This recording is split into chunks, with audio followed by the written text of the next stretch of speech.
Assalamualaikum. Di dalam video ini saya akan menunjukkan bagaimana untuk menggunakan mass upload parcel. So untuk pergi ke mass upload parcel, just tekan ni, mass upload parcel. Kemudian pilih salah satu, CSV file, XLS file dan SLSX file. Ini basically sama je. Ia adalah file Excel. So tekan. So lepas dah tekan tu, anda akan dapat Excel sebegini. Ini ialah format yang kita gunakan untuk menghantar barang melalui Karhoo. So boleh letaklah sebanyak-banyak mana pun. So kalau ada barang banyak, sini lah. So yang perlu diisi ialah sender name, sender address, sender city, sender state, sender postcode, sender phone number.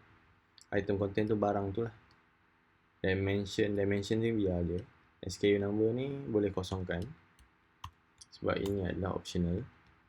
Berat barang tersebut, nama receiver, address receiver, bandar, negeri, postcode, nombor phone, price to pay ialah kosong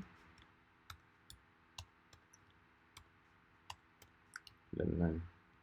Price to pay maksudnya berapa untuk COD.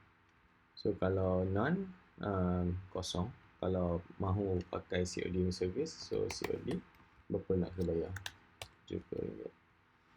So ini ialah cara untuk